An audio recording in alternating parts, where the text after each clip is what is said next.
mushyira amaboko hejuru tubasabe tubasengere tugiye kubasabira umugisha itorero ryose.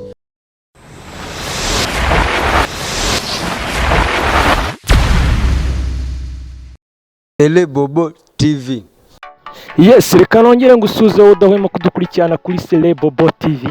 Ngiye muri kuvugana nawe ni Sele Bobo. Uyu munsi ngiye kukugezaho ikiganiro kidasanzwe.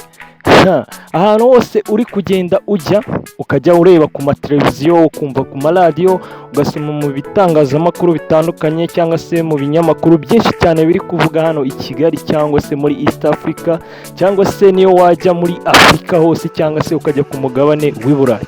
Hari inkuru idasanzwe iri kuvuga ku sitari uzwi cyane mu kuba akina mu mafilimi cyangwa se mu kuba yagitinga no mu ndirimbo nyinshi z'abahanzi ba hano mu Rwanda. Uwo musitari bakaba bamwita Nimbati.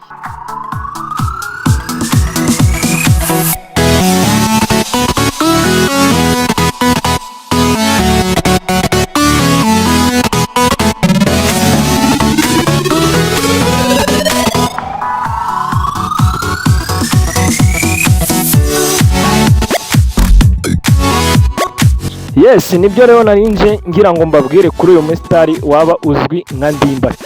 Nimbati ubundi ni umusitari uzwi hano mu Rwanda kuba yaragiye akina mu mafilimi y'Inyarwanda atandukanye. Twarebamo nka filimi bita Papa Sava yakinnyemo y'uruhererekane, hakaba indi filimi yakinnyemo bita Citymaid.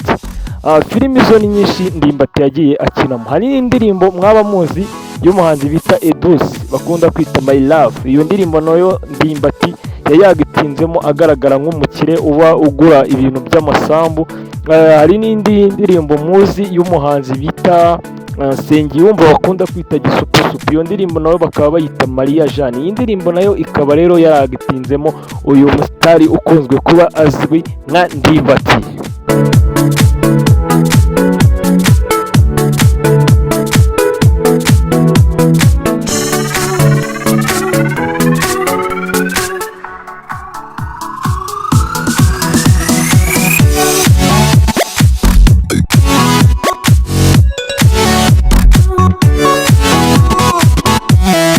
Yes, muri iyi minsi rero hari ikibazo cyaje kugwirira uyu mugabo bita Nimbati. Icyo kibazo kikaba ari ikibazo kiremereye kandi kitari kinoroshye kugeza na n'ubu kandi kikimukomereye.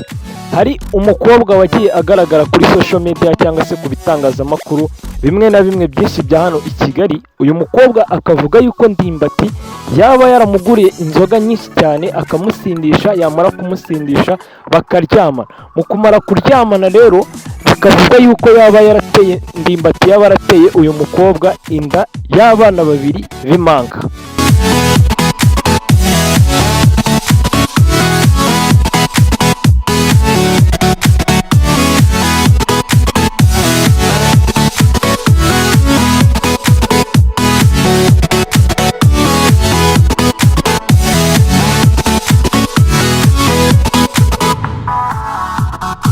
Uyu mukobwa avuga yuko ubwo yari ari ahantu Nimbati n'abandi bakinnyi bakinira filimi mu rupangu bazaga kwagitingiramo, bivuga yuko uyu mukobwa yabaga hari muri icyo gipangu baza kumenya na Nimbati.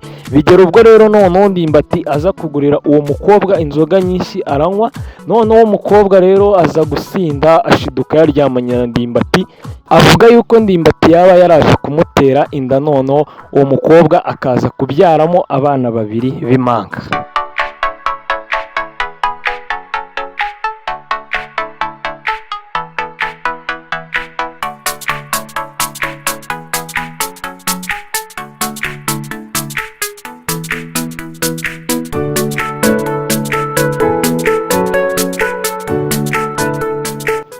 Ubwo rero muri iyi minsi yashize umukobwa akimara kujyana ikirego muri RIB, byabaye ngombwa ko RIB noneho nayo itangira akazi kayo k'iperereza.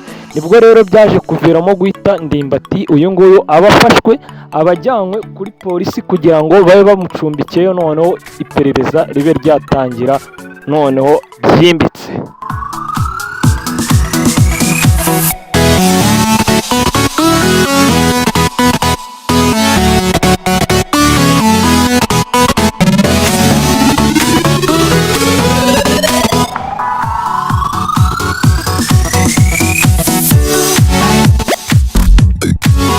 noneho rero kuri uyu munsi ku itariki 23 z'ukwa gatatu 2022 byabaye ngombwa yuko uyu muhanzi cyangwa se uyu musitari, burya umuntu wese ushobora gukora ibintu bishimisha abantu niwo duhera tuvuga ko aba ari umuhanzi, kuko tuzi yuko nk'abantu bize ikibonezamvugo tuzi yuko buriya mu buhanzi hashobora kubamo ibice bibiri, hakaba umuhanzi uhangira guhanda, hakaba n'umuhanzi uhangira guhandura.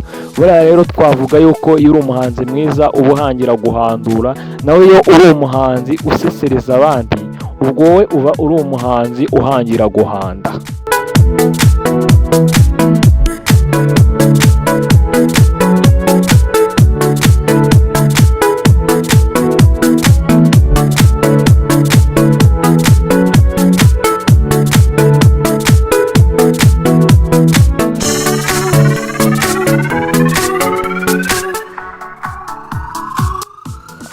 Ubwo uyu musitari Ndimbati yari ari mu rukiko, yavuze yuko hari umwe mu bantu cyangwa se umwe mu bantu bakoresha izi mbuga za YouTube waba yaramusabye yuko agomba kuba yamuha amafaranga asaga miliyoni 2 z'amanyarwanda, bitewe n'uko hari amakuru yari amufiteho kugira ngo atayashyira ahagaragara cyangwa se akayashyira hanze abantu bakaba bamwota. Kuko uyu muntu ukoresha izi social media cyangwa se ukoresha uru rubuga rwa YouTube, bivugwa yuko yaba yarafite amakuru yaba yarabwiwe n'uyu mukobwa uvuga yuko Ndimbati yaba yaramuteye inda y'abana babiri b'impanga yarangiza akanga kumufasha.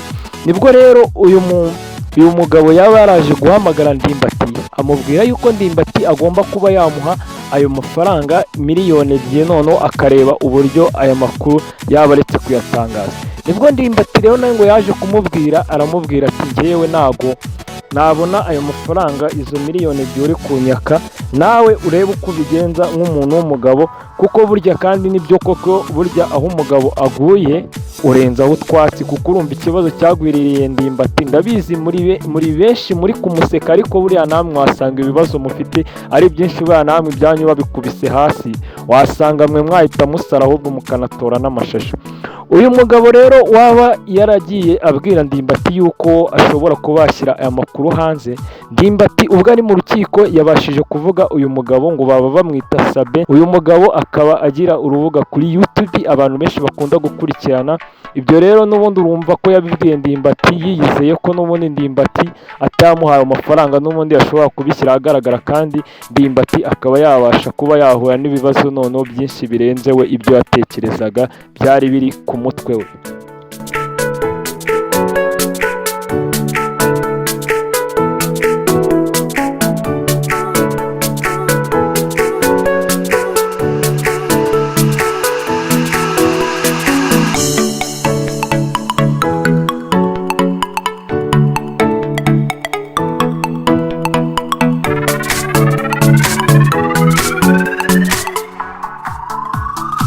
Ndimbati kandi we ubwe yongeye yivugira ko mu rukiko yavuze ko uriya mukobwa umushinja kuba yaramuteye inda akabyara abana babiri b'impanga, avuga yuko Ndimbati we yagiye ku muhanda agiye kureba umukobwa wo kwigurira nyine nk'uko bisanzwe nk'abakobwa bigurisha ku muhanda, cyangwa se abo bita inda, cyangwa se abo bakunze kwita sex workers. Bivuga yuko rero Ndimbati we yivugira we ubwe yuko agiye kwirebera nyine umukobwa wo kwisamurira, cyangwa se nawe kwaje nyine. Ukumara rero kugera ku muhanda yasanze uriya mukobwa we, urumva Ndimbati nubwo ngo umukobwa amushinja yuko yaba yaramutenda n'ubundi ataragira n'imyaka 18 y'ubukure, Ndimbati bavuga yuko mu gihe yari agiye kugura umukobwa atitaye kumenya niba se umukobwa aba ari munsi y'imyaka 18. Ndimbati bavuga yuko n'ubundi yafataga umukobwa n'ubundi nk'uko buriya abakobwa bigurisha. We ntago yagiye rero avuga ngo agiye kugura imyaka, we avuga ko yagiye nyine agiye kureba umukobwa nk'uko bisanzwe nyine ngo amukemurire ikibazo yari ifite cyo mu mubiri cyangwa se ikibazo cy'irari.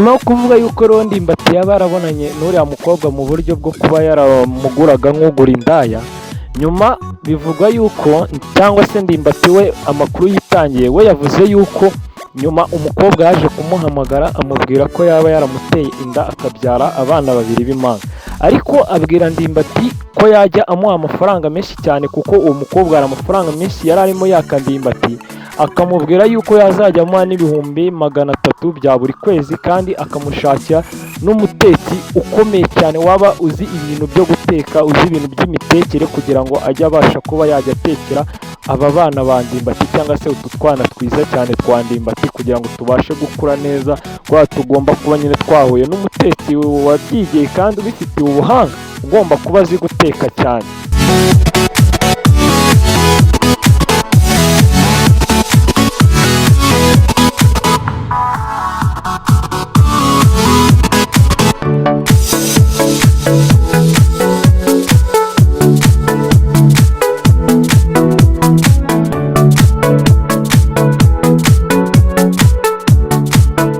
Yes, imite mbona no gusuza abantu mwese mwize ibintu by'imitekere cyangwa se mwize ibintu bya hotelere, mbonere yo gusuza umuntu uteka cyane, ukora akazi k'ubutetsi, akaba akorera ku Gisozi, bakaba bamwita Minani. Nawe turakwemera kabisa, nawe uri umutetsi w'umuhanga kandi ubizobereyemo. Mbonera no gusuza abantu mwese mukorera mu biryogo, mwaba muteka capati, mwese muteka capati mbabwire ngo Celepopo ndabasuza kandi ndabemera, namwe muteka amandazi. Yes, n'abantu mwese muteka ibiraha, abantu muteka amasambusa.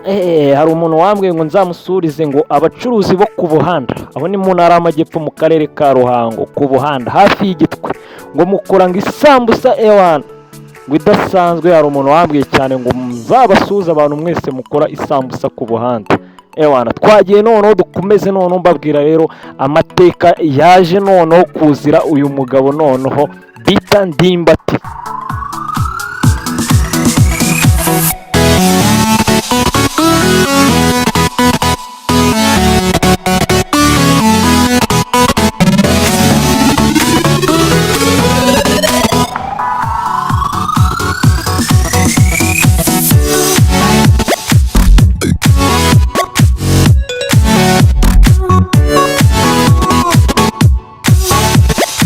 Yes, abantu benshi rero bakimara kumva iyi nkuru ya Ndimbati bavuga bati Ndimbati yaba yafashwe akaba yabaye afunzwe na RIB nyine kugira ngo babanze bakore iperereza.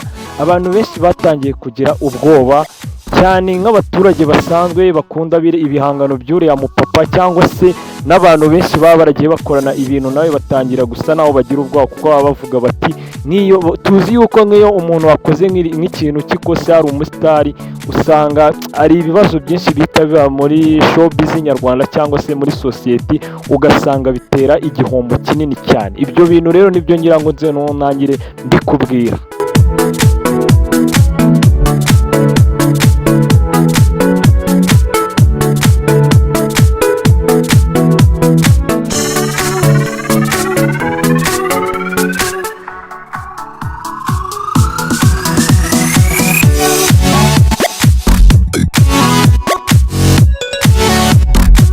Yes, buriya nk'umugabo bita Papa Sava yaba ari mu bantu bahise bagira ubwoba bwinshi cyane, kuko yibazaga yuko nko muri filimi ye yaba aragiye akora y'uruhererekane, yibazaga yuko buriya Ndimbati nko mu duce yaba aragiye akinamo byaba bigiye kuba ngombwa yuko badukura kuri YouTube cyangwa se tukaba twanasebwaho burundu, bitewe n'uko urumva niba umuntu ari umusitari yagitinga mu bintu byiza byigisha, noneho akaba hajemo rero n'akantu noneho ko kuba ari akantu kaje kamusebya nka kariya, ukumva ko ni ibintu byagomba guhita bitera igisibo noneho kuri uyu muhanzi bita Papa Sava, cyangwa se uyu mugabo ukora ibintu bya filimi cya cenema nyarwanda.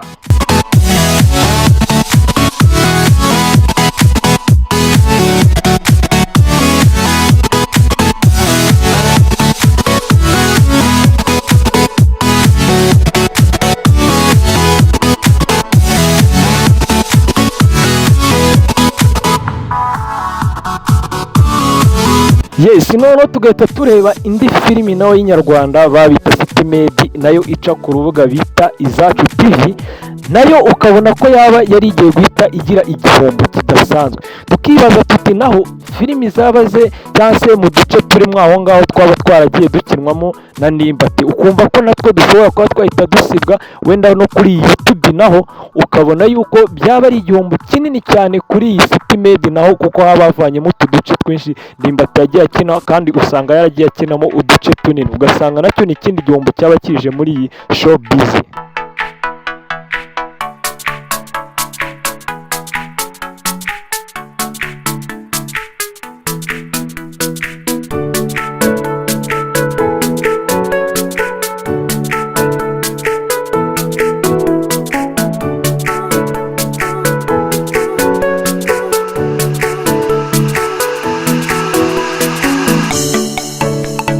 Ngayo nguko rero urumva ko iki kibazo gikomeje gukomera, abantu benshi twese twaba dufite igihombo, yaba abakunda sinema nyarwanda, yaba abakunda music nyarwanda, cyangwa se abafana mwese mufana uyu muhanzi Nimbati, urumva ko haba hajemo ikibazo kitoroshye. Niyo mpamvu rero ngiye nshobora kuba navuga nkanjye Celebobo, nkavuga ni Nimbati wafasha abana ukabarera, ibi bintu bitwaye Nimbati rero abana niba bakunaniye ubazane Celebobo abarere.